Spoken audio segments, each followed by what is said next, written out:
Hello and welcome, everyone. This is a fabulous turnout. I'm really excited to see everyone here. So my name is Sophie Sacciolato, and on behalf of the organizing committee, it's my pleasure to welcome you all to the annual SEAS International Graduate Student Conference for the Center of European and Eurasian Studies. We're especially delighted to have you join us tonight for tonight's keynote address by Dr. Marcus Kaim. Dr. Kaim, thank you very much for joining us here from Germany. This year's conference theme reflects on the profound transformation shaping Europe and Eurasia today. Over the past year, we have witnessed significant political shifts with elections in over 60 countries, bringing changes to national and international politics through many from this very region. But transformation is not limited to electoral politics. Throughout history, Europe and Eurasia have undergone sweeping changes, from the collapse of the Soviet Union to technological advancements and the rise of both long-standing and emerging social movements. Seeking to broaden the conversation, we've brought together an exceptional group of panelists to critically assess how governments, societies, and individuals have responded to moments of uncertainty and change. Over the coming days, we will explore diverse perspectives on how communities and institutions continue to navigate these transformations. Drawing from a multiple of disciplines in humanities and social sciences, the discussion will revolve around our core theme: new perspectives, new problems, and new solutions in Europe and Eurasia. I would like to thank and extend our deepest gratitude to the SEAS staff for their unwavering support of us in this pursuit. Katya Malyunets, Olga Tesarchuk, and Tanya Mehta, as well as Professor Edward Schatz and Robert Austin. I'll now pass it off to Professor Schatz to continue us in our opening.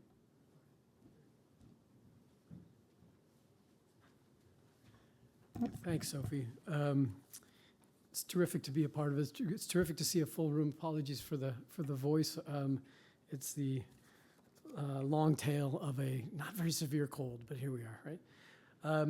So I'm Ed Schatz. I'm the director of the Center for European and Eurasian Studies. And before we get to our speaker, I do want to thank the students for all their terrific efforts in putting together the conference. It's a lot of work, and so well done.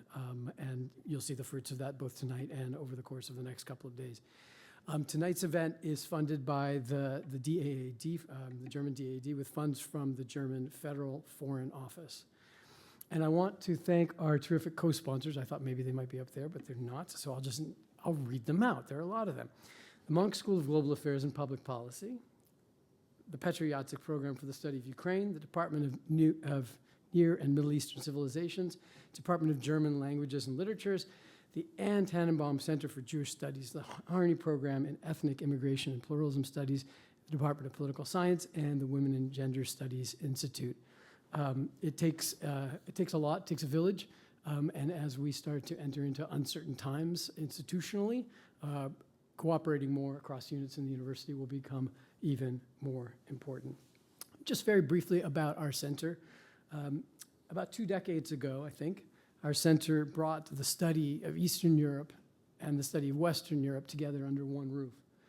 And the purpose was to do something that was fairly novel at the time. It was to engender conversations about the interconnectedness and the interconnections between polities and economies across regions. And at the time, many of the interconnections we had in mind were most welcome.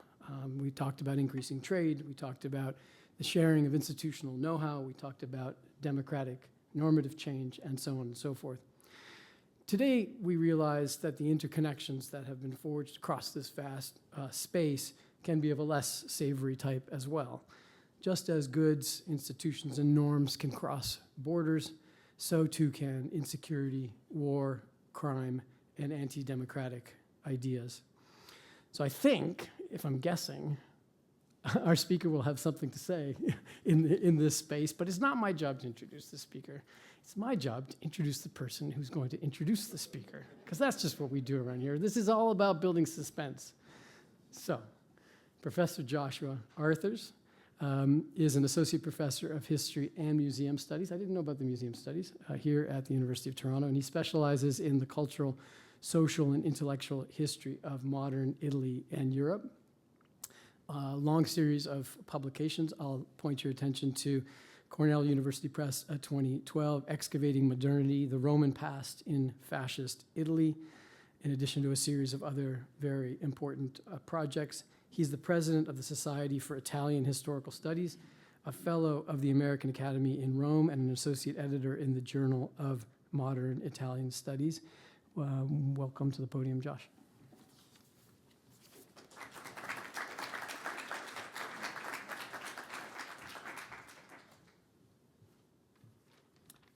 Thank you very much, Ed. And it's my distinct pleasure to welcome Markus Keim, who is head of the Geoeconomy and Security Policy Department at the German Ministry of Finance.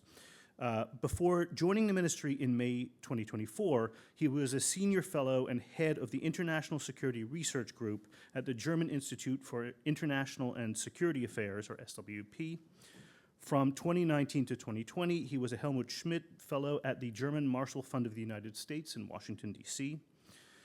Dr. Keim also serves as an adjunct professor at the Bucerius Law School in Hamburg, the Hertie School of Governance in Berlin, and the University of Zurich.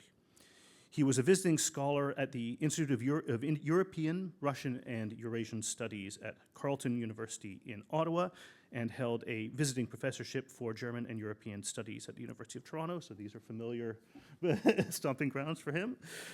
He has also been a visiting fellow at the American Institute for Contemporary German Studies at Johns Hopkins University and in the Department of Political Science at George Washington University.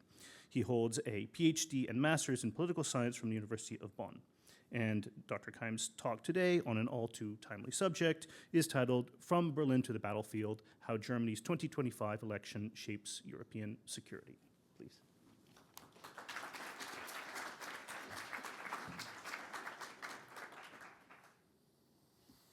Okay, good afternoon from my side. Let me start by thanking the organizers for bringing me to Toronto. As you just mentioned, I was visiting professor for German and European Studies 17 years ago, and that time was terrific. The kids were pretty young, now they're rather grown up. We had a terrific year as a family in Toronto. We just visited the house we lived in this afternoon, quite close to Dufferin Mall. Maybe some of you are familiar with it. The whole neighborhood has changed tremendously, but we loved it to be in Toronto. So it's a real pleasure to return to Toronto after these couple of years. Second remark, as you just mentioned, I work for the government, at least for 10 months, for the last 10 months. And for the time being, I'm quite confident that I'm working for the next government as well. So everything, that's the usual disclaimer, everything which I say should not be read as a opinion of the German government. It's strictly my private opinion. However, I would say most reasonable people in the German government will share more or less what I would say to you. So there's no major disagreement.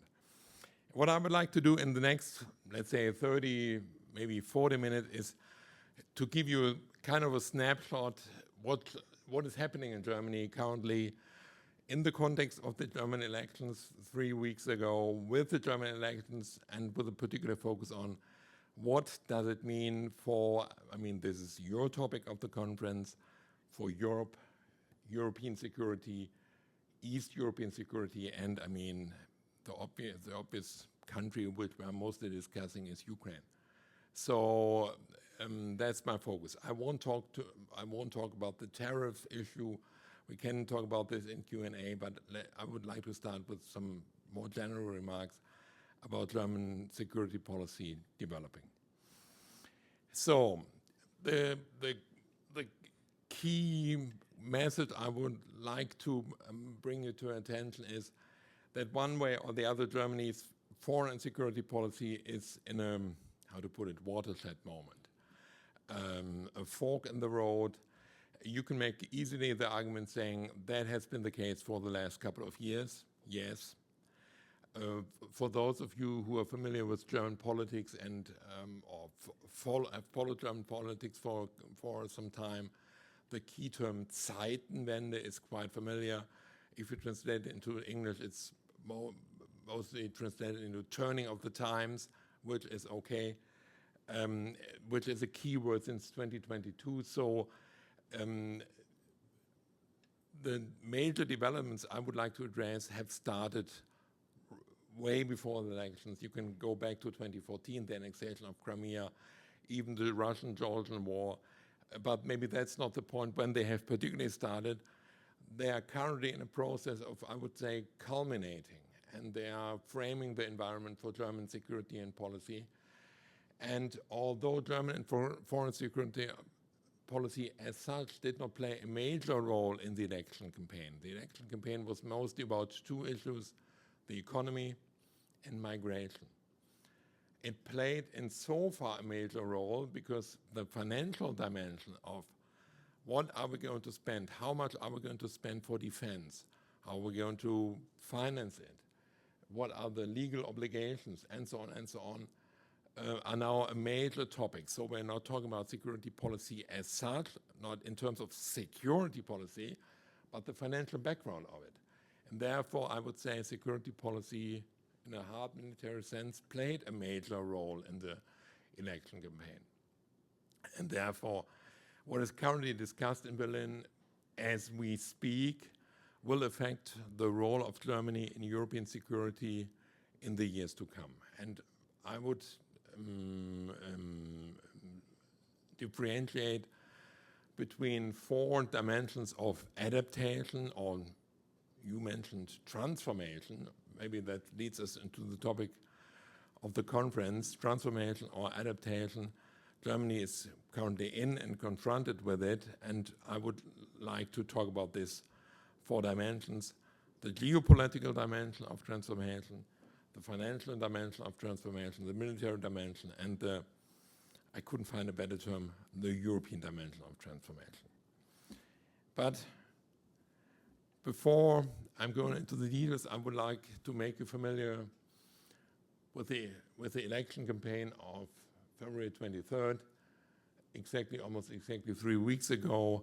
Some of you might have read the results, which are quite interesting insofar that it, in my view, stands more for a defeat of the old government than the victory of a new government. It's quite visible if you read the columns of the three parties which have formed the last government, or the government which is still in office. The Social Democrats, the SPD, lost almost 10%. Quite unheard of, dramatic decline. Same applies to the FDP, the Liberal Party, the yellow column, lost 7%, did not make it over the 5% threshold, not represented in the German parliament. Last time, 11%, now 4.3%, and to a lesser degree, the Green Party with 3% minus. So we have a rather new and unique political constellation in the German parliament with 5 parties, with 2 parties at the extreme political margins, the AfD, the blue column, right-wing populist party with 10% more, huge increase, and the left party, which already had been represented in the parliament, with a surprising increase to 8.77%. So this is not my topic today, but one way or the other, you see in the German parliament the same phenomenon which we see in a lot of European political party systems: fragmentation and polarization. Finally, also in Germany. It's quite obvious with these election results. If you consider the political commitments of the Christian Democrats and the Social Democrats not to talk about a coalition government with the AfD, not to talk with the right wing, and not forming a government with the left-wing political party, there's only one feasible option for the next government: a coalition government of the Christian Democrats and the Social Democrats. And this is what is exactly happening. We have coalition negotiations about to start, I think, next week. And the the person who we are all expect to become the next German Chancellor, Friedrich Merz, the head of the Christian Democrats, aims to be elected on April 23rd or 25th, I'm not quite sure. So in 6 weeks, we hopefully have the new political government being formed, but there is only one option, more or less. So nobody imagines the Christian Democrats to form a coalition with the AfD. That would be theoretically possible, but politically not feasible. I wouldn't rule out that in the next 20 years, but currently it's not feasible. So there's only one option to form a government in Germany, and basically we're following German traditions. Coalition governments tend to the middle of the road. Another example. So the two main parties of the political spectrum in the middle will form the next government. You see here, I apologize, I couldn't find the results in English. This is taken from the website of the Federal Election Commission. Here you see you see how many seats the political parties are occupying in the German parliament. And if you take out the AfD, if you take out the Linke, it's quite obvious that there's only one political option. The coalition of the SPD, the CDU, and the CSU, CDU and CSU form basically one political party, although politically not. Therefore, the number of political options it's quite limited. So I would like to ask you to keep this in mind when I'm jumping back to the political negotiations which are taking place in Germany currently. But my first point, I would like to start with the geopolitical environment. And this would confront any German government, not this particular one, and to a certain degree it also has confronted the last German government. So there's nothing new. And I would totally agree that's also the changed political environment for the Canadian government. 3 points. What we see currently, and the process, I admitted that, has started ways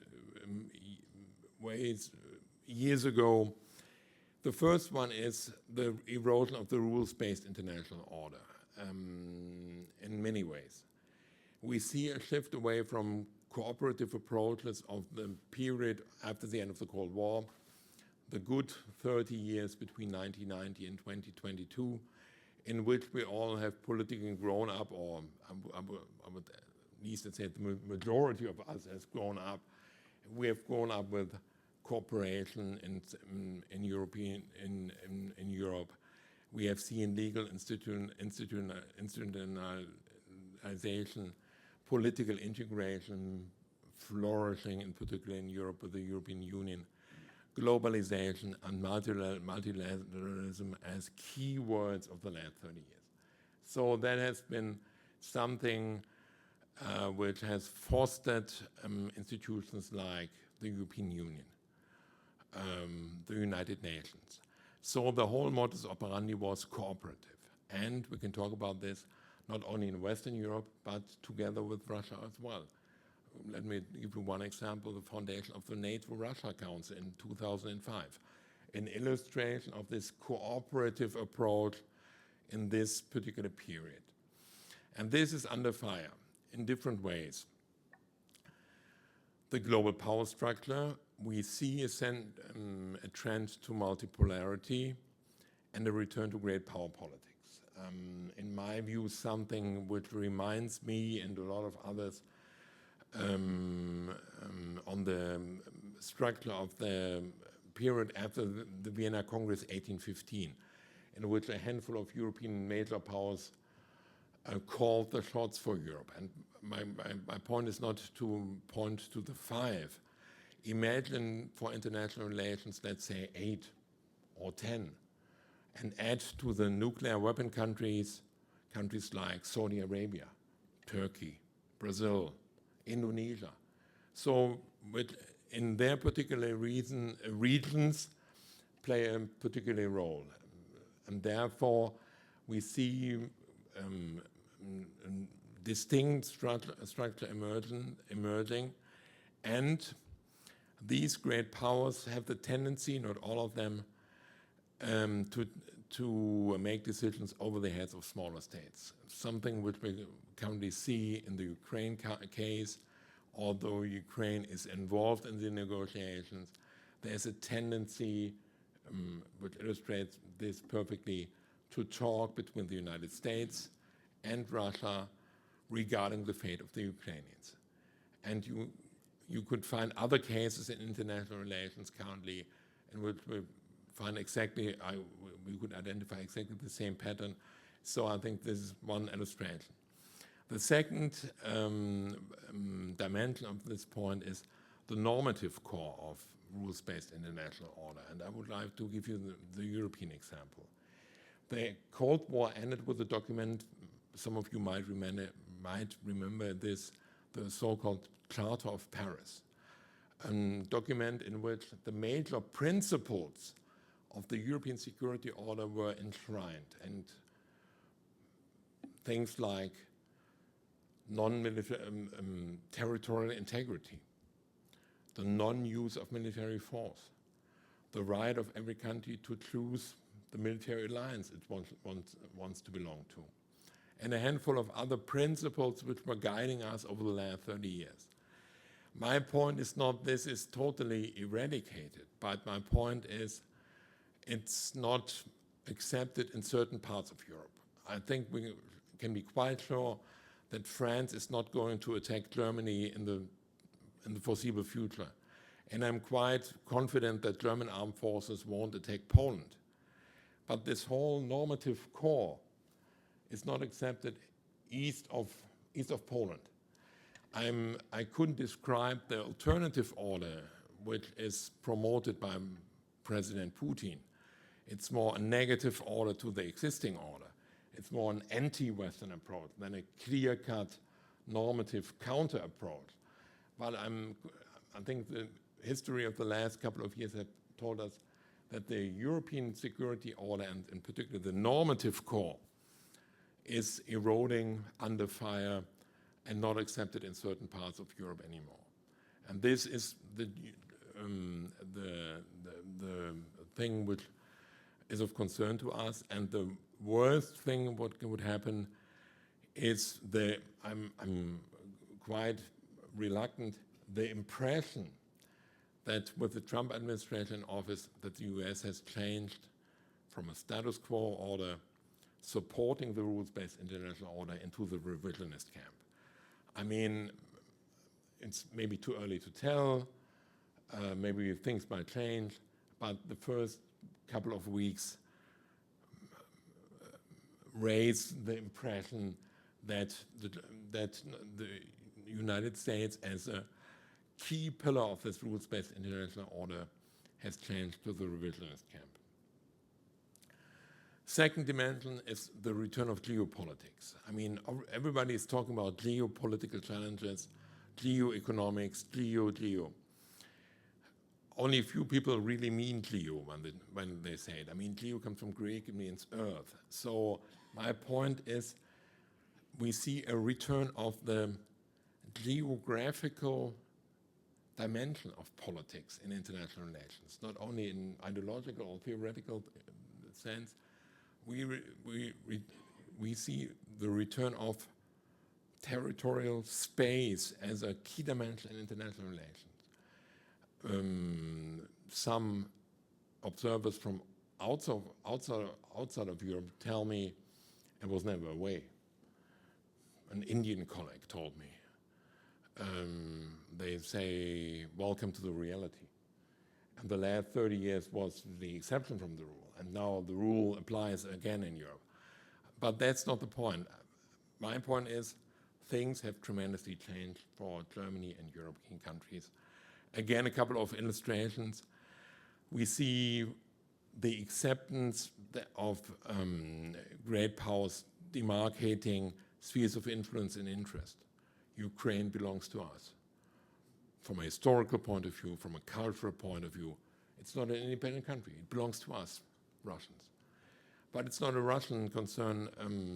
We hear voices like the Turkish prime minister or president saying, you know, we have to renegotiate the treaties which ended World War I. They were to our disadvantage. We have to renegotiate these treaties 100 years ago, the Hungarian prime minister. And most recent example, the Panama case. We have been fooled by the people in Panama, and we have to renegotiate this treaty. A couple of illustrations making exactly this point. We see the redefinition of geographical terms, Gulf of America, another small illustration. We see the strategic use of space, Greenland, one case, Ukraine, the other. You just you realize the resource issue in US-Ukrainian relations just recently, and even outer space. And here my point is, my impression, but I'm not the only one, is that the United States has shifted from being a status quo power to a revisionist actor. And the third departure, and maybe this is from a German point of view, the most crucial one, America first. I mean, you can make the point saying even the Biden administration has used at least ideas of promoting America first. Maybe you remember from during the election campaign 2020, the Biden administration used the term foreign policy for the middle class, not meaning the German middle class, the US middle class. So there's at least an idea, an undertone of we cannot do everything, and we have to get a return on investment. So that's not totally new, but with President Trump in office, we see a radical departure from 80 years of internationalist orientation of US foreign policy. I wouldn't call it isolationism. It's not a total withdrawal from the world. That would be wrong.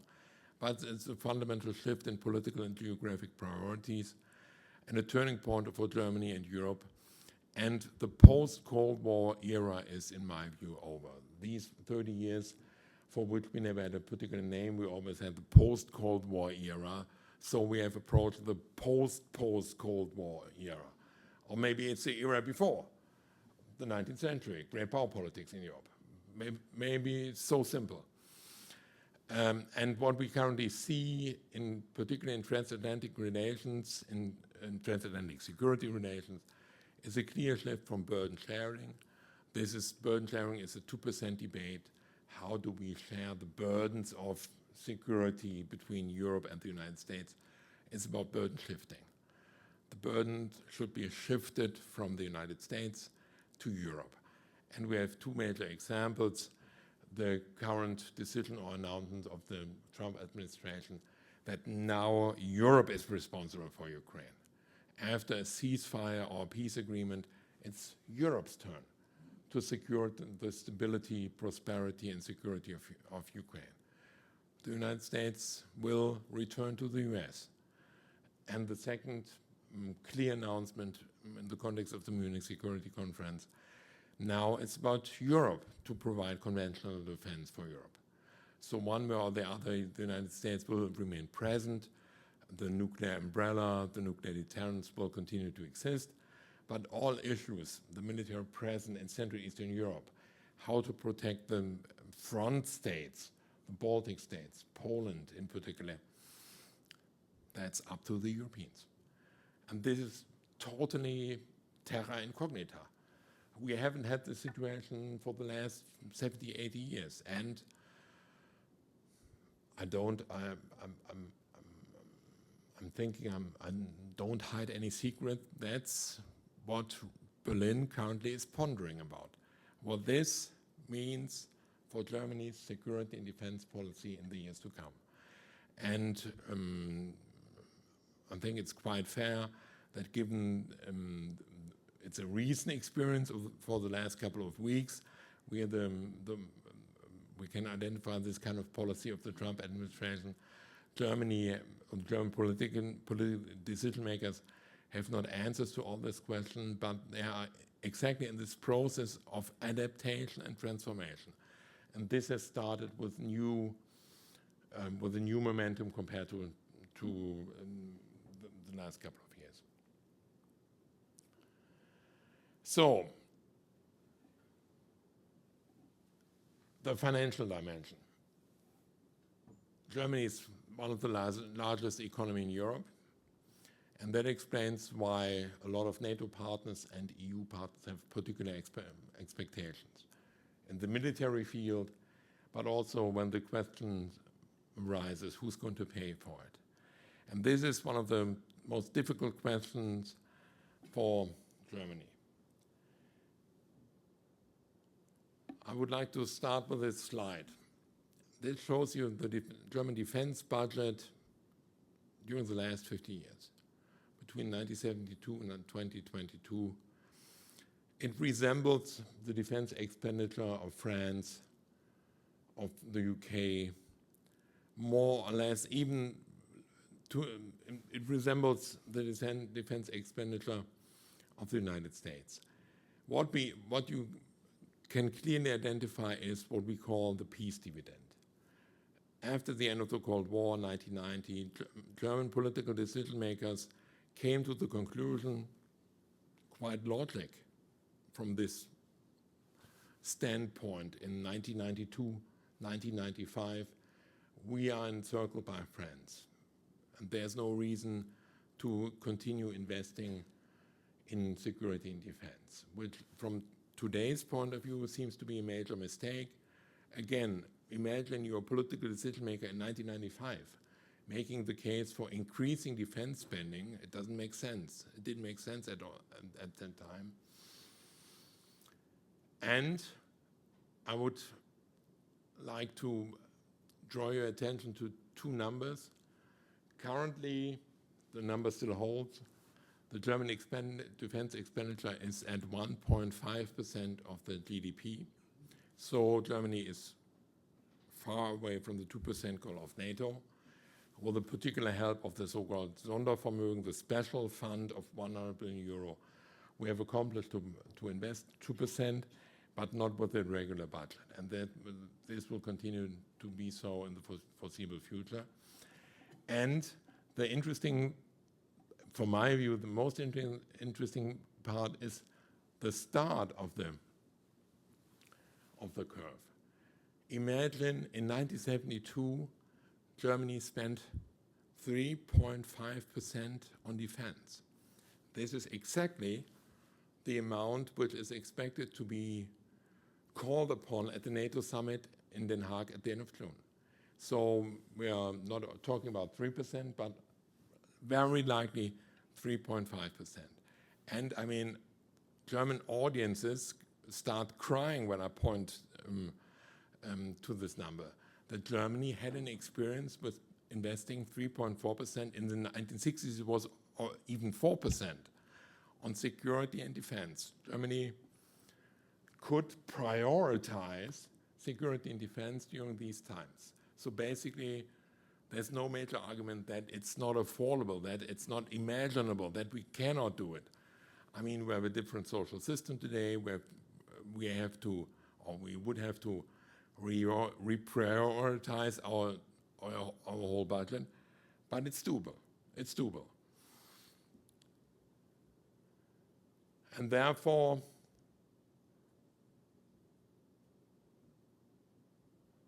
the result of the last 30 years is that Germany basically has missed the opportunity to spend an appropriate amount of money on security and defense.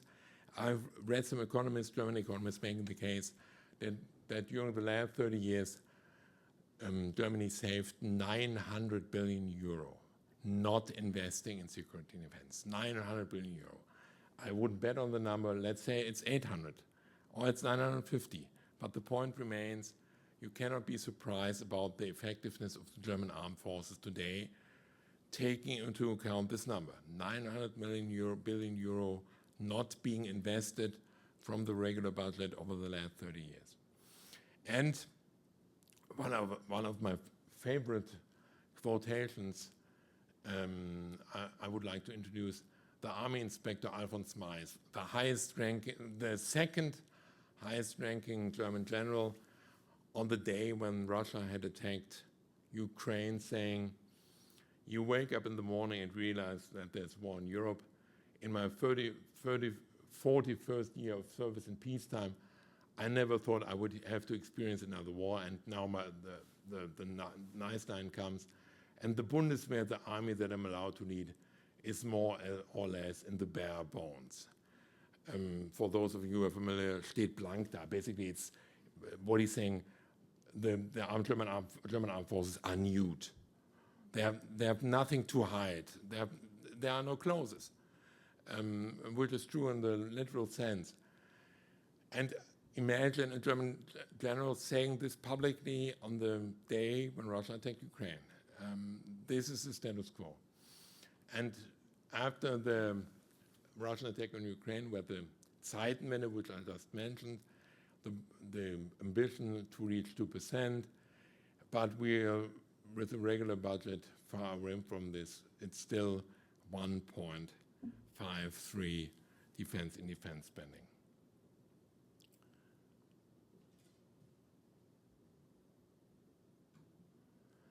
And that is what I'm looking for.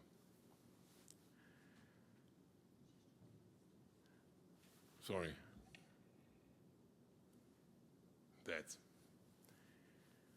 I just mentioned that the NATO summit in June is likely to increase the target to 3% of GDP. That's a number which has been communicated by the Trump administration as an expectation that it would be a success, 3%. And in 2025, in this year, 2% of the German budget equals in defense spending 80 billion euro. At least currently we're at 53. 2% would be 80 billion. 3% would be 120 billion euro, which is way beyond any political realistic path. So the key challenge for the next years to come is to, in line with NATO goals, generate the necessary funds. And I mean, again, currently we're at 53 billion euro. The special fund ends in 2027, so the key year is 2028. In 3 years from now, Germany is under pressure to invest at least 80 billion, but more likely 120 billion euro on security and defense. And I mean, that's not a particular German problem, but I think if you would discuss this rise in defense spending in Canada, you would have very likely the same debates in the UK as well. Where should we get the money from it? New taxes, new debt, or reprioritizing? Where are you cutting in the budget? And that's exactly where we stand in the German debate. With a particular situation, we have a so-called Schuldenbremse, which I'm going to explain in a moment, that limits the potential of creating new debt for the German government. And maybe you have followed the recent events in Germany. The idea is to make everything over 1% of defense spending exempt from the debt brake. So to put it differently, one politician involved in the coalition and negotiation called it the sky is the limit. So for the time being, in the next 10 years, there is no limit for defense spending in Germany. So the amount of debt will be increased, and I'm quite confident that the new government will cut some subventions and some other programs in the federal budget. But this is exactly the question where the current government is standing and discussing. And you won't be surprised that the two coalition partners have different priorities.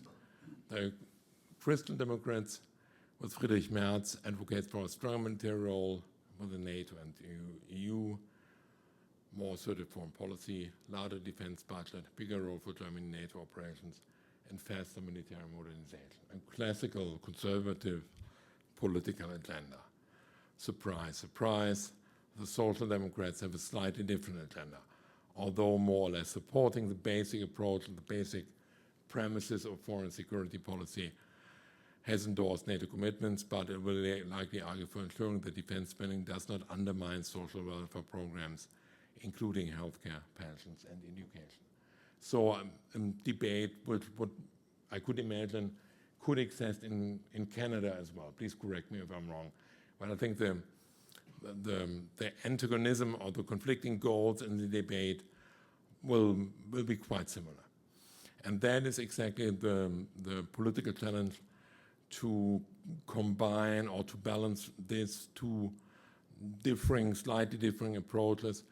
So far, the idea is to create the amount of debt so that everybody's happy, to paper over the existing divisions with money. We'll see if this holds and if this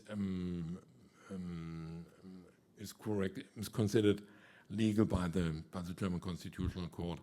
The first political parties in the parliament have announced that they will go to the Constitutional Court to have this tested.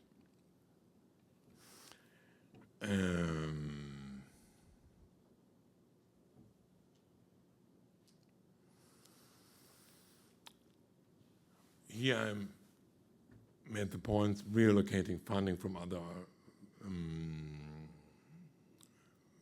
areas of government spending, EU defense funds, defense bonds, all these military financial instruments we're currently discussing.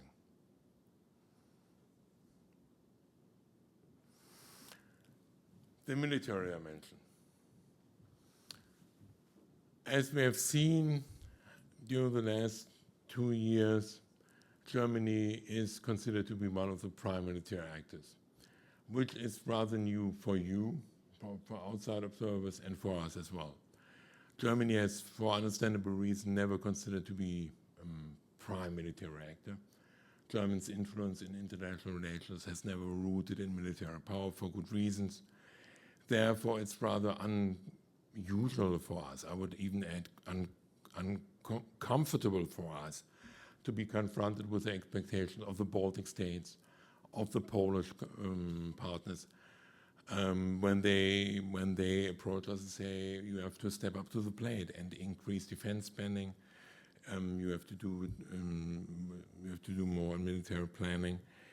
And one reaction you might have followed over the last 2 years is that currently Germany is planning for the first time a permanent foreign military deployment in Lithuania. Something never heard about during the Cold War. We always have been a place where foreign troops have been deployed to, but we never deployed foreign troops ourselves.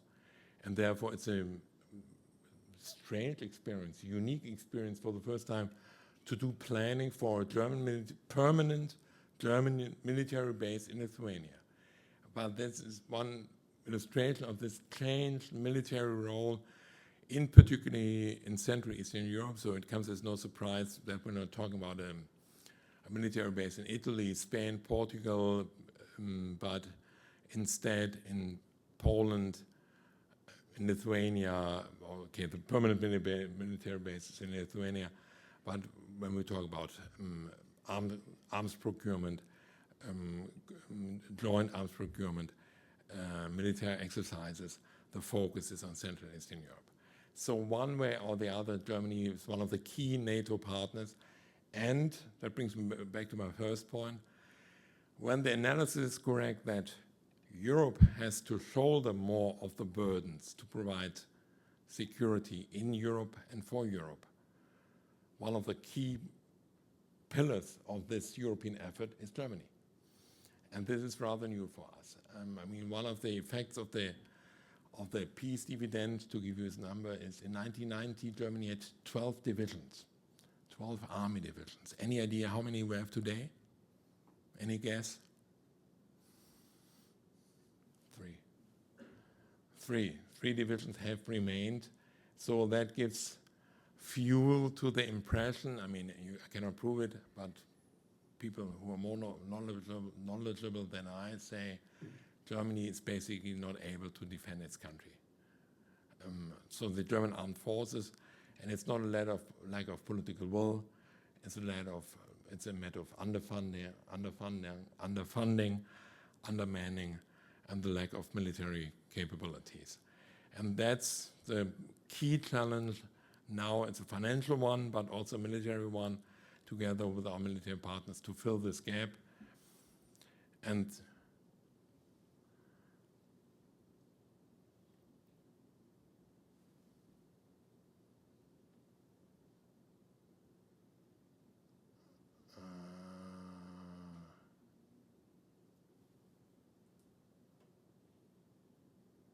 I thought it was in the presentation. So it's twofold. The first, with two major purposes. The first one, collective defense. So one way or the other, we have to learn again to defend NATO territory and Germany's territory. But the other second dimension in military terms is support to Ukraine, in military terms and in financial terms, which has been a hard part over the last couple of weeks and months, because according or due to the limitations of the German budget, it was not possible to support Ukraine as we have done so in the past. The numbers are differing, but I think it's fair to say that after the United States, Germany had, with roughly 20 billion euro, at least the second or the third largest supporter of Ukraine. That might have been a little bit too little, too late. I give you that, but compared to other European countries, it's still a thing. So that are the two main priorities in military terms Germany is going to do in the foreseeable future and in the years to come. As long as it takes is a key paradigm of Germany's Ukraine policy. We do not know what's going to happen in Riyadh, in Moscow. So maybe we have a ceasefire in the foreseeable future. Maybe we have a peace agreement in the foreseeable future. But the key ambition of Germany's security policy will remain, even after that Germany, together with others, will have to shoulder the responsibility for the security and stability of Ukraine in military terms and in financial terms. Let me come to my last point. What we are going to discover are two things. First, and this is in my view development of the last weeks, first, a political term, but which could be translated into institutional terms as well, a term which has been used in the 1990s, the European pillar of NATO. At that time, it meant something different. The idea was, how can the Europeans, within the framework of NATO, create military capabilities and decision-making mechanisms for out-of-area operations, crisis management. So the idea was, how can the Europeans provide security to the Balkans, to Central Africa, to Afghanistan, without the help of the United States? So the idea was out-of-area operations, not in Europe. Now, with the changed geopolitical environment, the idea has come up with the background, how can the Europeans, exactly as forced by the Trump administration, shoulder more responsibilities within NATO for collective defense? That has a financial dimension, that has a military dimension, and it has a political dimension as well. For example, can we imagine a political caucus of European countries inside NATO making decisions of the Europeans for the Europeans within NATO? So far, quite difficult. What about Canada? What about Turkey? What about the United States? But everybody who's using the word European pillar of NATO must answer exactly this question. And I could imagine that, given the fact that NATO will not lose relevance at all, but at the same time, the European Union will remain limited in providing security and defense, and particularly collective defense. What we're going to see in the foreseeable future is exactly what we have seen today in London, the Group of Five, meaning a group of countries politically willing and militarily able to discuss certain issues, and particularly the role of the Europeans in a post-war Ukraine as a military force, as an economic force, as a political force. So that is, in my view, to be expected in the years to come, minilateral formats within the existing multilateral formats. That applies to NATO, but can also be applied to the European Union. So, European pillar of NATO, and to end this point, it will become of particular importance when we raise the question is, how can we increase the capabilities of European countries, and in particularly European defense industries, to cooperate better?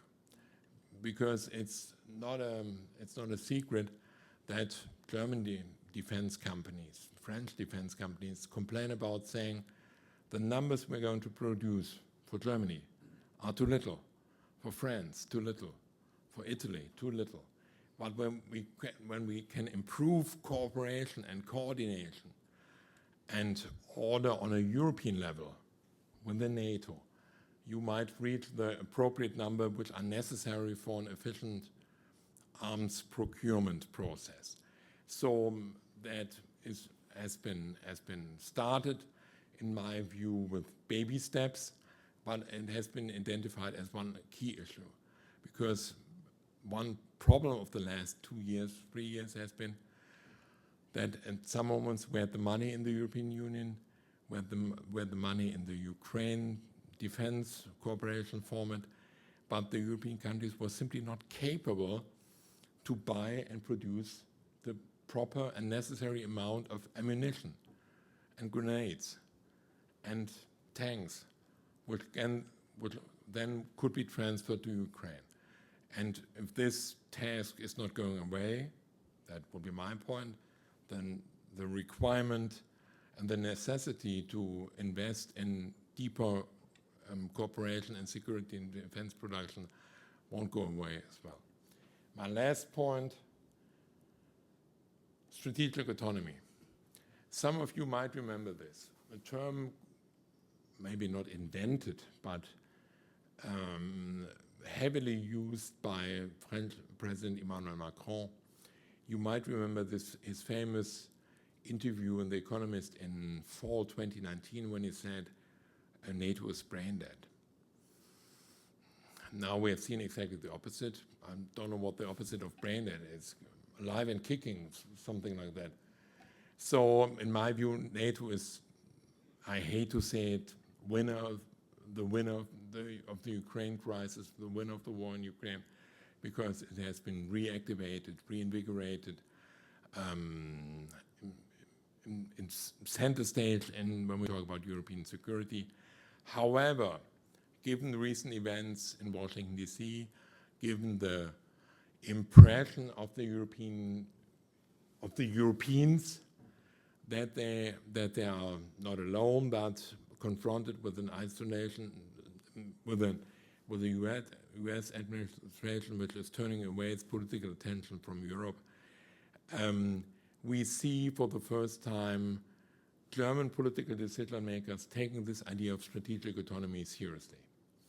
That hasn't been the case for the last 3 years. Olaf Scholz, the still Chancellor, emphasized again and again, given the changed geopolitical environment, our political place is at the side of the United States. And that has been the key paradigm for the last years.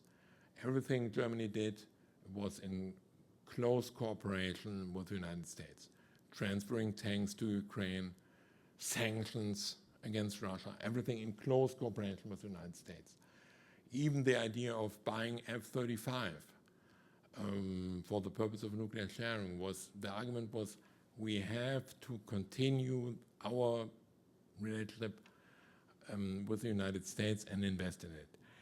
My impression is the first wordings, the first words of the first statements of the new chancellor, not new chancellor, of the candidate of the Christian Democrats, which is supposed to become chancellor at the end of April, sounds slightly different. He has emphasized Europe. He said publicly on the election evening, he hates to say it, but he has the impression the United States is turning away from Europe. Quite unusual for a Christian Democrat. So for the first time, I have the impression that the idea of strategic autonomy trickles down into the mindset of decision makers. And one illustration is, which is rather unusual for the German debate, maybe you have followed it, that it's taken seriously, or it's seriously discussed, that we are going to approach the UK and France to extend nuclear deterrence, European nuclear deterrence, to Germany and to other European countries, in particular in Central Eastern Europe. This has been approached by the Macron government over the last couple of years. In my view, not so seriously, but it was not taken seriously at all in Germany. And for the first time, a future chancellor from the end of April publicly raises the idea of we have to talk with the French about the institutional arrangements, the financial arrangements, the military details, how to cover Germany by French nuclear weapons. And this is one illustration, in my view, that we see not as a political paradigm, but as a key issue, the idea of strategic autonomy. Which brings me back. Oh, there's a German part in it. Which brings back to my beginning. Germany is as a fork in the road. What we have seen over the last 3 years is an Zeitenwende, turn of the times. But the Scholz government has been quite outspoken. The life of us citizens won't be affected, which was true for the last 3 years. We didn't raise taxes. There was no Ukraine tax. We didn't transform our economy into war economy. So the energy prices were increasing.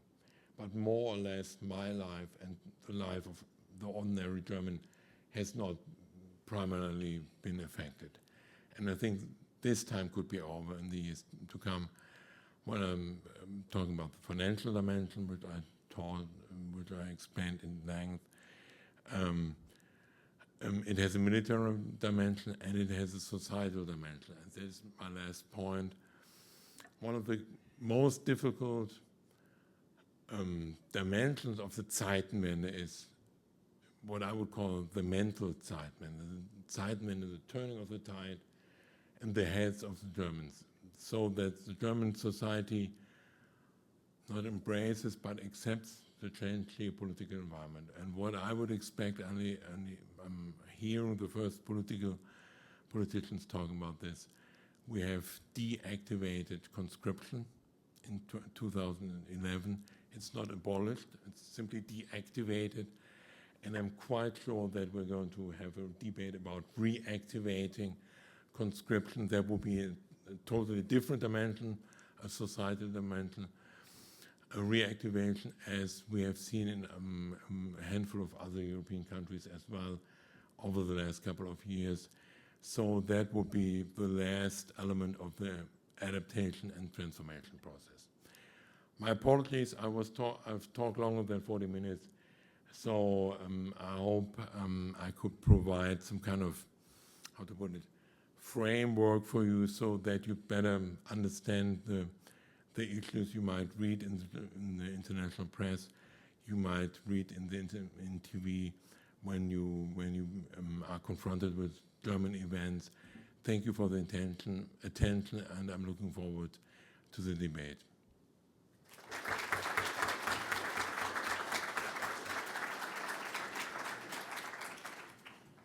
Thank you very much. We would like to open the floor to questions.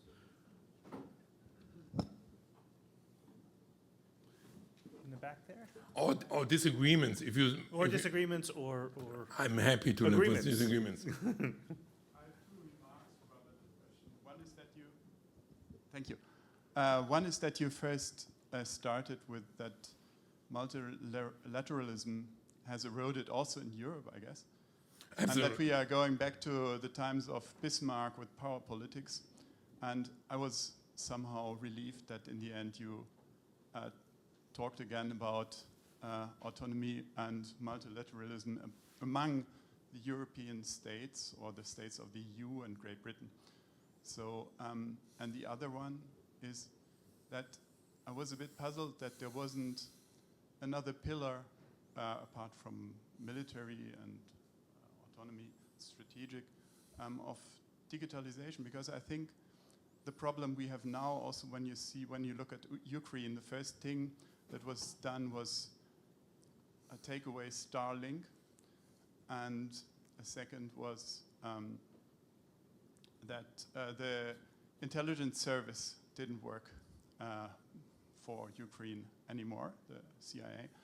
And what we are doing now probably is buying some F-16 more airplanes by Lockheed, and but still having the whole digital infrastructure done by the USA, which is as if in the terms of 19th century, leaving the whole relay league or relay chain in the hands of maybe not the enemy, but another power who has different interests than the Europeans. And so I would like to ask, what are the ideas to establish some kind of autonomous digital infrastructure that is resilient to attacks, cyber attacks from both Russia and maybe also the USA? Terrific remarks. The first one on Europe, I totally agree. I mean, part of the equation is the deployable state of the European Union. I mean, we hear since basically the end of the Cold War, Europe has to speak with one voice. We have to be coherent in our foreign security policy. To be honest, I cannot stand hearing it anymore. I mean, for 30 years, the analysis is quite clear regarding the Balkans 30 years ago, regarding Afghanistan 20 years ago, regarding Sub-Saharan Africa 10 years ago. We, preaching to ourselves, we have to speak with one voice. But after 30 years, foreign and security policy in the European Union is still intergovernmental. It's not supranational. And still German politicians, that's a critical remark. So we're among us. I'm tempted to say this. Still German political decision makers talk about the European army, which is not going to exist in the foreseeable future. We are hoping for an integration step which cannot be achieved with the existing legal framework. We have the Lisbon Treaty since 2009. which is quite clear that national foreign security policy will remain national. Maybe not in my lifetime, in the lifetime of my kids, or in the next 100 years, we might see a different development. But I mean, given the last European elections in June, please correct me if you have a different impression. If you want to win elections currently in Europe, you argue anti-European. And if you want to really lose the elections, you argue pro-European. Therefore, the idea of renewing the legal treaties, of creating a new legal framework is theoretically possible, but quite unrealistic. And we see that Europe, and this is one element of this changed geopolitical environment, has a different modus operandi. The European Union is not based on military power, is not based on geopolitical considerations. It's based on common law, multilateralism, integration, cooperation. All issues or mechanisms which still work and which are to a certain degree still attractive, because some countries aspire to become a member of the European Union. But given the changed geopolitical environment, we all are confronted with the question, do we need different tools as the European Union? And if you share the analysis and say, the future of the international order is maybe again great power politics, one question comes to my mind first, or two questions. First, does the European Union in the next 10 years aspire to become one of those poles in the multipolar order to which other countries turn to, orient themselves to in terms of foreign security policy? And then if your answer is yes, then the next couple of questions is, what do we need for it? In military terms, in legal terms, integration, I just mentioned, in financial terms. So one part of the whole dire situation where we are confronted with is that our European, from a European point of view, that our established framework for cooperation and for action in international affairs is under fire as well. And I mean, that brings me back to the German elections campaign. I mean, we have a party in the parliament, the AfD, 20% arguing for leaving NATO and for leaving the European Union. I'm not quite sure if they are serious about it, but I mean, it's part of the political equation. And I mean, if you look into other European countries, Italy, the Netherlands, France, you see the similar developments. And this is part of the problem. Second part, I'm not an expert on digital diplomacy and digital markets, but I can tell you, given the example you just mentioned, so far, and this is one illustration how dependent Europe will remain for the foreseeable future from the United States.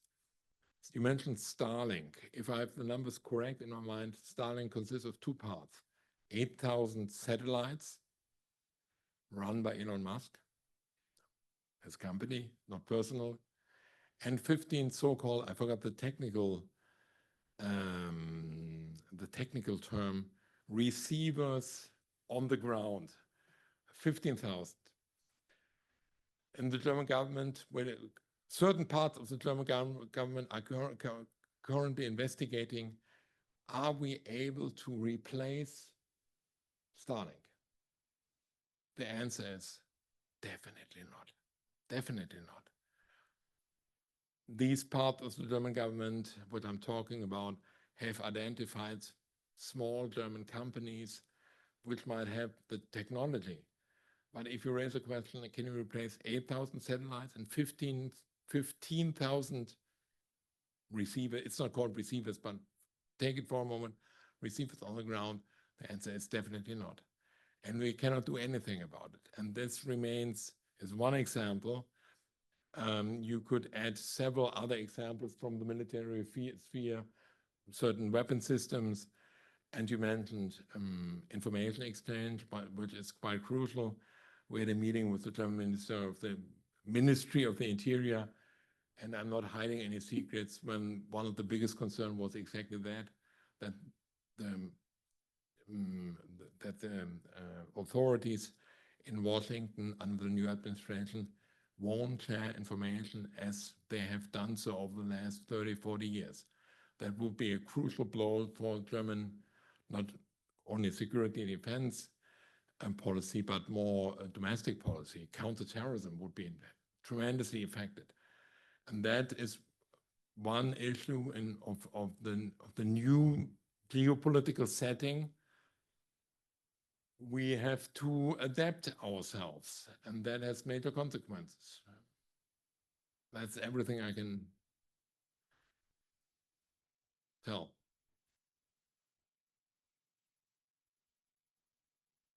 Thank you for your presentation. I'm curious, what can Germany or the EU do to make sure that the increases in spending are not going to the coffers of American weapons manufacturers? Instead, they're going to the either EU or German economy. And a second point to that would be, what can they do to make sure that this increase in defense spending is going to average German people who are working instead of maybe to, like, how can the workers be protected when you're increasing defense spending? How can the money be going back to the people of Germany? To be honest, I have no idea, but I think you're raising exactly the right questions. That goes back, or brings me back to my remark about the last 3 years in which Olaf Scholz, the still chancellor, was emphasizing our side is our place at the side of the United States. So there was no issue of buying US weapons. It was basically a political instrument to underline German-US relations. And I mentioned strategic autonomy. I mean, it's a traditional French argument. When we Europeans invest in security and defense, it must be invested in French, German, Italian, British companies. And which is a result of a slightly different approach when you compare France and Germany. In France, defense policy has always been, at least to a certain degree, industrial policy. Many of the French defense companies are state-owned, or to a certain degree state-owned, which is not the case in Germany, or under very rare circumstances is the German government involved in a certain defense company. But I see here the opinion shifting as well. I hear from political decision makers in Berlin as well the argument, given the US-European tensions, given the tariff issue, we are not going to invest in the United States. If this is a feasible path in military terms, I cannot really assess. And I mean, we have to keep in mind that we have a lot of US-European cooperation in the defense industry. And we might be confronted with the situation we have been confronted times and times again. Germany wants to buy a European weapon system in which certain parts are American, which gives the United States a leverage to determine the export of this good. And that I cannot tell you how many cases this is the case this is, but my impression is that it's a huge number of defense goods which are produced by integrating US parts, electronics, radar into European defense systems. And as long as this is the case, it's simply too simple just to point to buy European, because the problem won't go away. So one way or the other, I mean in military terms, but also in industrial policy, for the years to come, like it or not, we remain dependent on the United States. And I mean, this brings us back to the equation of the last 80 years of German security and defense policy. Slip under the US umbrella and be happy.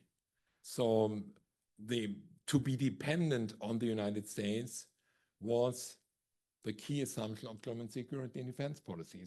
So we shouldn't be surprised about being dependent on the United States. And in the same way as I described the current situation in international relations as a, how to put it, end of a period, crucial moment, I think this is a crucial moment for German thinking as well, because to be not dependent on the United States, to be confronted with a US administration which is turning away from Europe, which conceptualize Europe and the European Union as an institution founded to treat the Americans, as he expressed it. That's hard to swallow, and this takes some time.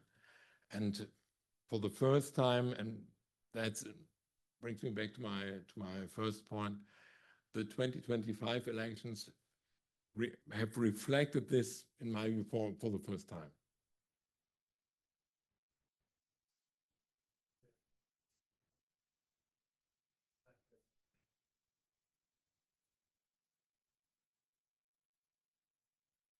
I wonder if you could speak a little bit more about the social dimension of this transformation that you're talking about here. I mean, when I hear you describe the governmental challenges, what I think about is the aspect of the election results and the fact that younger Germans skewed quite dramatically towards the AfD and the Linke.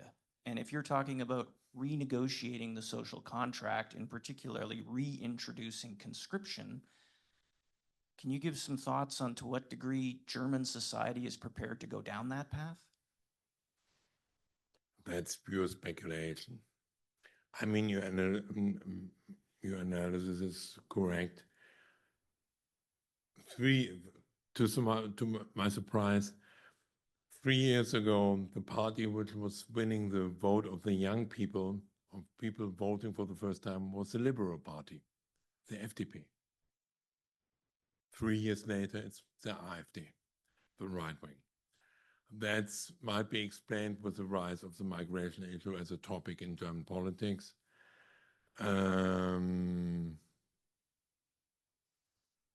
It might have to do with the development in which voting right-wing populist has become,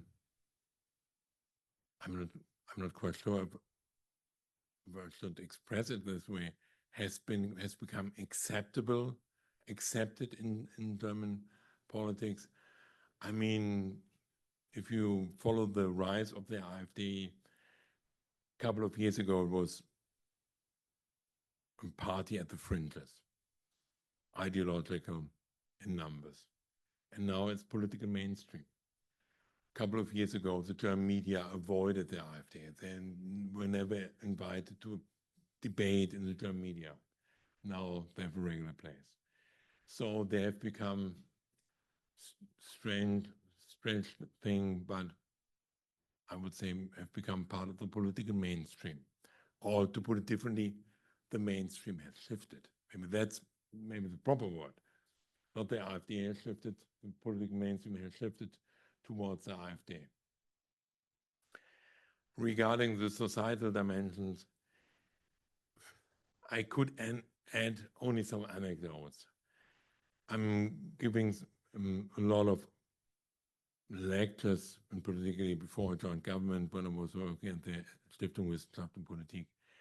And I have the impression that the majority of Germans have more or less accepted the changed geopolitical environment. They have accepted that we have neglected the German armed forces during the last 30 years, and that we have to invest more in security and defense. That's a consensus which can be identified in the German public. The details of what comes next are more controversial. Are we aiming at cuts in the pension system?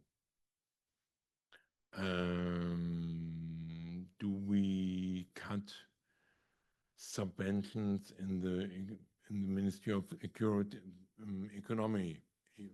Economics? Are there certain educational programs which can be cancelled? So that has been the last 3 years. Zeitwende, we're living in a different world, but it won't affect you. And my impression is that this is not going to hold in the next couple of years. The point about reactivating conscription is a debate which is can be easily identified because the personnel of the German armed forces is still limited, and the instruments which have been invented over the last couple of years have not worked. So even when we talk about investing more in defense spending or spending more in security and defense, the next question is, how are we going to recruit the necessary number of soldiers for this? So far, we're still lagging behind. The number we want to accomplish is roughly 200,000. We have 180,000. We want already aspire to increase this number during the last three years. Nothing happened. So one way or the other, it's an easy idea to reactivate conscription, but from a personal point of view, our son is 18 years old. He has no idea what I'm talking about when I talk about the Cold War. One evening I raised the idea of conscription. He was asking what I'm talking about. And if he might be representative for the younger generation, and I think he is, I mean, you have all kids, 18 years, 20 years, to raise the idea is we are confronted with a revisionist force in Central Eastern Europe at the NATO border, at the European order, which might not attack NATO soil in the next 5 years, but has clearly cancelled the consensus of Paris. Does not believe in paradigms of territorial integrity, no use of force. So we have to prepare for a totally changed geopolitical environment. That's a hard endeavor to change the outlook of this younger people. And I mean, maybe one element of why so many young people are attracted to the AfD, I wouldn't call them pro-Russian, and in foreign security policy, the AfD is not totally coherent, but there's a strong part in it, which is anti-American, pro-Russian, promoting an even-handed approach, equidistance between Washington and Moscow, favoring even the idea of a neutral Germany like Bismarck 19th century approach. And that would allow us not to activate conscription or to raise taxes. So it's a problem of a changed foreign security policy. That might be one part of the equation why so many young people have been attracted to the AfD, to the AfD, and to the same degree, it might explain some numbers of the Linke. I think the majority of the rise can be explained with the migration issue, which has become crucial over the last weeks of the election campaign. And the left was quite opposite the position of the Christian Democrats and even the Social Democrats. But my point here is, if you read the party platform of the Linke, you can read to a certain degree similar undertones. Anti-American, I wouldn't call it pro-Russian, but to the same degree, Germany should play some kind of neutral role. We can get away with a policy of not aligning us too closely with Washington, not aligning us too close with Washington. So that would continue basically the policy of the state is running security and defense, and it might affect your taxes, but the state won't expect any major accomplishments from your side. But to be honest, that's only an educated guess.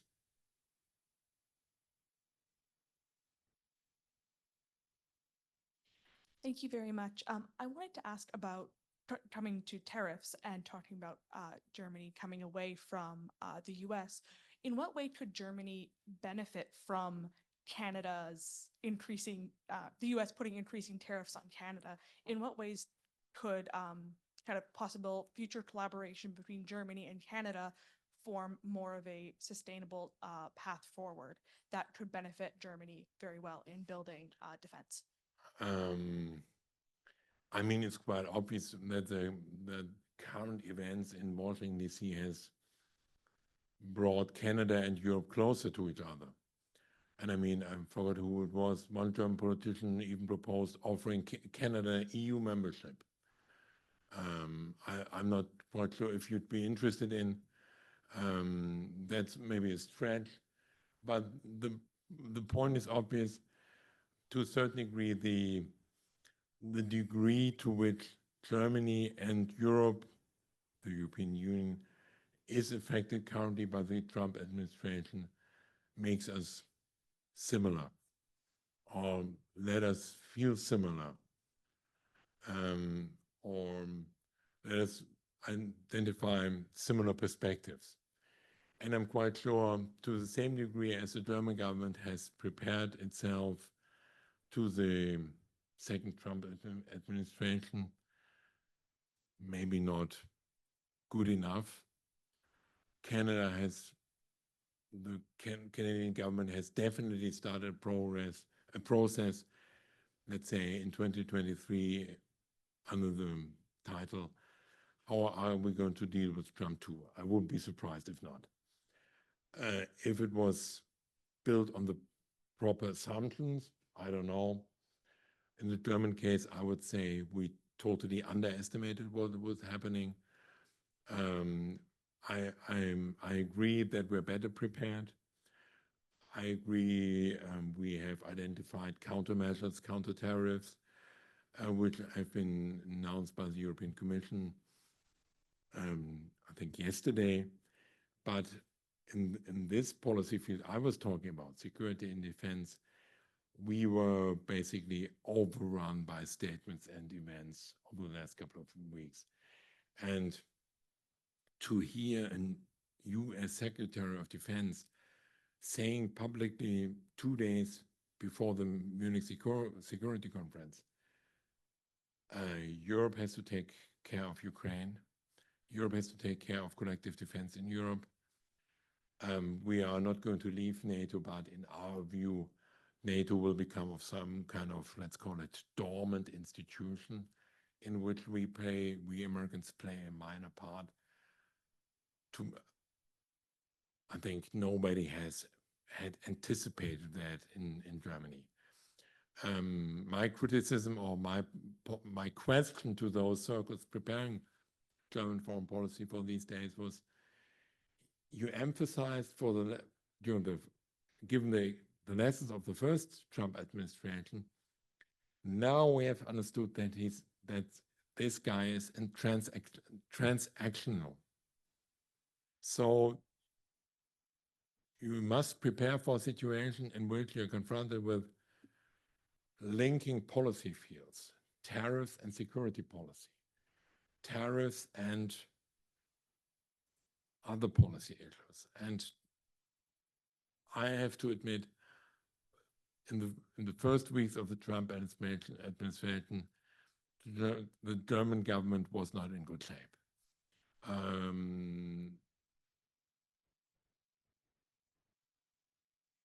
Maybe that's, let me add a bureaucratic perspective. Maybe that's a bureaucratic phenomenon. A ministry, the perspective of a ministry of ministries is always not the grand design, not a strategic outlook, but to define a problem which is huge, and the challenge is huge, into manageable problems. And by doing so, the problem gets smaller and smaller and smaller. And we have become awake in the last couple of weeks, realizing it's not small, it's huge. And people in Berlin and Europe say at the end of history, at the end of transatlantic history, shift, Zeitwende, whatever you historical moment, whatever you might describe it. And personally, I'm a little bit hesitant to emphasize the historical dimensions of certain events.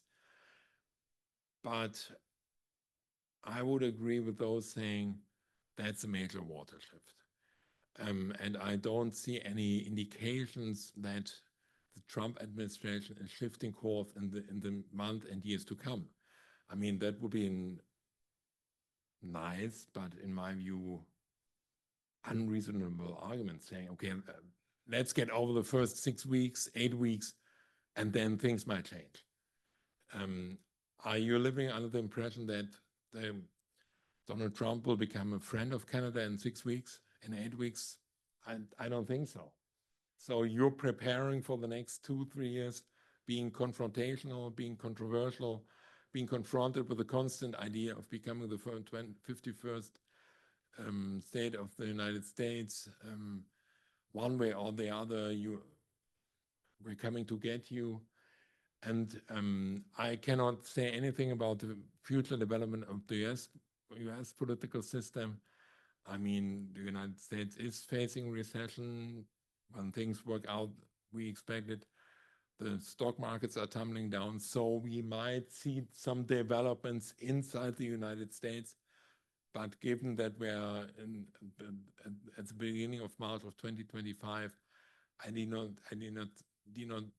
not see any sign for hope. And this is the framework the German government and all other European governments have to operate within. We've got time for 2 more questions. We've got one in the back and then one here. Thank you so much for the insightful conversation so far. My question is in line with what has been the discussion. So now we're experiencing change in America's partnership with the European Union and all of these things. So my question is around nuclear power. And correct me if I'm wrong, France is the only country in Europe that has nuclear weapon. I might be wrong. Yeah, okay, thank you. With this reality and with what you said, is Germany considering stepping up to acquire nuclear weapons?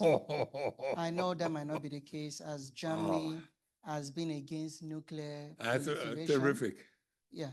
So what is the reality, especially with, the wake of Ukraine-Russian war?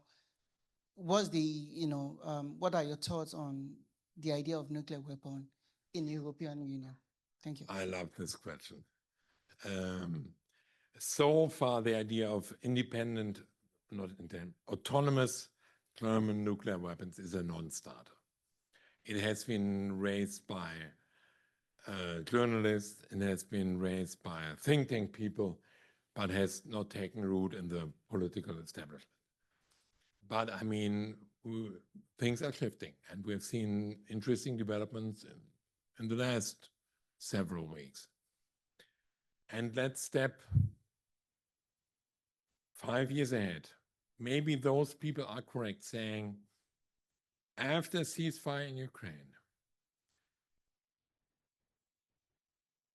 Putin's still in office, the Russian armed forces are rearmed, regrouped, redirected, and some German generals have said this publicly. We have to be aware that in 5 years from now, 2028, 2029, Putin might test us. That does not mean a full-fledged military invasion into the Baltic states or Poland, but imagine a hybrid scenario. Russian soldiers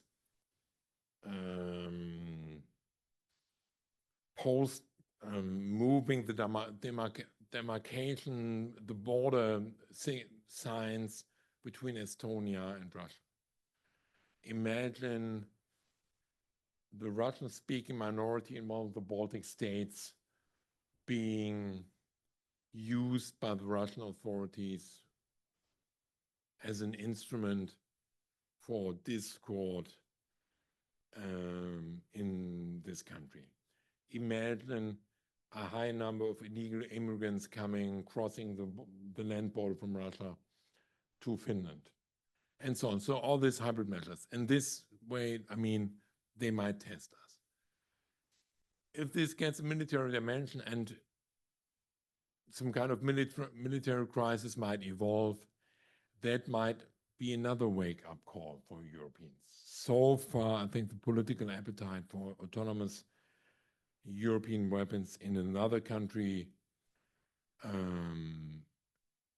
except France and the UK, not in the European Union, but in Europe, is limited.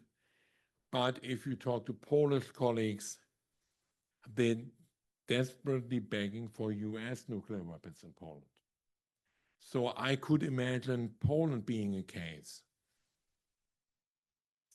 Things remain as they are. The United States not being committed to European security as they have been over the last 80 years, and Russia not attacking Poland, but threatening Poland. That the majority, the political majority in Poland could switch exactly towards we are going to acquire autonomous nuclear weapons, which from today's point of view seems to be ridiculous. A Polish nuclear deterrence, can you imagine that? But basically it's the same conclusion Ukraine could come to if Europe does not deliver in terms of securing the stability and security of the Ukraine. I mean, this is a commitment of the G7 states, of the EU member states, of NATO states, publicly stated hundreds of times, will support Ukraine as long as it takes. And that includes military support, military stability. Again, let's step 5 years further, or 10 years. If Germany does not deliver, if France does not deliver, if the UK does not deliver, what is, in Ukraine's point of view, then almost logical conclusion? We cannot rely on any other than ourselves. Basically, the Israel model, which is, in terms of European security, controversial, or in my view, counterproductive, because that would create Pandora's box of nuclear non-proliferation. We would have a totally different security agenda and so far, which we could have logged over the last, or closed for the last 70 years, but things might change. So far, this is pure speculation. and I would argue for that, but that emphasizes how crucial it is that the Europeans, the EU slash UK, Norway, those military powers outside the European powers, outside of the European Union, step up to the plate in terms of providing military assistance, military support for the Ukraine. And this illustrates from a different angle the political argument which is made over and over again by German politicians. What happens in Ukraine affects us. It's more complicated than simply saying they are fighting for us, which is also true to a certain degree in terms of liberty, security, but providing military help to Ukraine, making Ukraine safe for the next 30 years, might help in containing the spread of nuclear weapons in Europe, which is in the German interest. But again, I cannot foresee the next 10, 15 years. But we already see, how to put it, re-evaluation of nuclear weapons in the Middle East, Iran, Turkey, Saudi Arabia. So we shouldn't be surprised if we see some kind of similar re-evaluation in Europe again.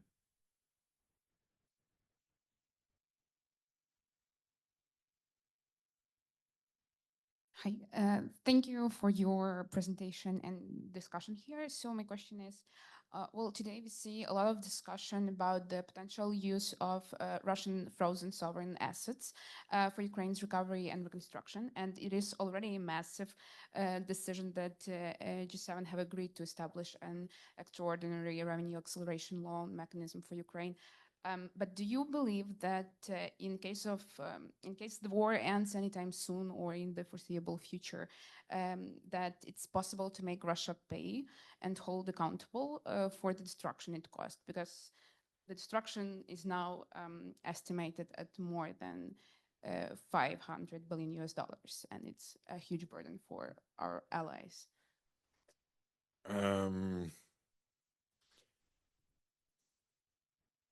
I hate to say it, but I'm skeptical, to be honest.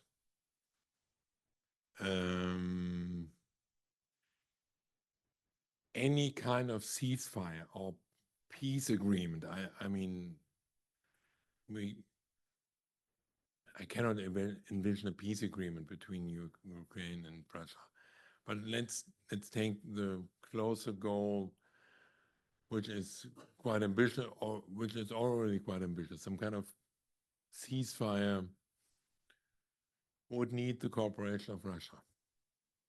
And any institutional arrangements would need the cooperation and the agreement of Russia. The question of military force supervising, international military force observing, supervising, implementing the agreement would need the agreement of Russia. Anything which might affect the future political as well as military direction of Ukraine will need the approval of Russia. Again, I hate to say it, but I think we should be realistic here. The question of a NATO membership will be vetoed by Russia. I haven't heard debates about how feasible will be an EU membership of post-war Ukraine. A question the European Union has to discuss. I think that might not be cancelled officially, but might be postponed into the indefinite future, like with the Balkan states. And in this context, I cannot imagine, maybe I'm too limited, given that in different policy fields, the EU member states, need, in this context, cooperation with Russia. I don't see a majority within the European Union to use the, I think, 300 billion euro frozen Russian money in the European Union to use for these purposes. And if you talk about the legal framework, you might have to involve the United Nations one way or the other. And if you want to establish the ceasefire into an international negotiated legal framework, then Russia, as a member of the Security Council, is a natural veto player. So there are so many ways to spoil and veto and to be counterproductive. Simply, I cannot imagine. And my third part to the answer is, I cannot really assess how credible the reports are about US companies already having been invited by the Russians to establish post-sanctions economic relations, aviation, energy, and in the ministry, we have been approached by 2 German companies saying, we have read about the rapprochement between the United States and Russia. So in the conclusion of some German companies, the sanction regime will end in the foreseeable future. So what is the German government doing, they were asking, to help German companies get back into the Russian market?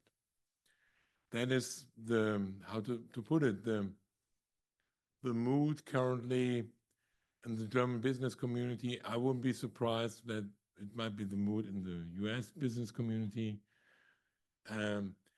And one element I'm really afraid of would be if one part of the US-Russian rapprochement currently would be the suspension or the end of certain sanctions. And then the United States would confront the European Union saying, you've approved 16 packages of sanctions against Russia. Certain sectors, certain people, certain companies. We're going to, maybe not to end this next Monday, but we're going to suspend this next Sunday. Certain sectors, certain persons, certain companies. And then the European Union would be in the very uncomfortable position to join forces with the United States to make friend with the Trump administration and to suspend sanctions as well, or to stick with Ukraine, having said we're going to support Ukraine as long as it takes. And that has not only a military dimension, but also an economic dimension. And I didn't talk about the sanctions regime, but that would be, in my view, one of the worst nightmares for European foreign security policy, to be woken up by a phone call from Washington, D.C., we're going to end sanctions. And that's quite realistic. I wouldn't be surprised if this is going to happen in the next 6 months. All right, thanks very much. Thank you to all of you and to the people who asked questions, and above all, thanks to Dr. Keim for his comments, which I'm sure will provide a real foundation for the rest of the conference. So let's thank him. And I think Sophie has a brief announcement as well. Yes, just briefly, if you are a panelist at the conference that is taking place in the next 2 days, please come up here and I will make sure that you get a program so you know where to be and when. Thank you very much.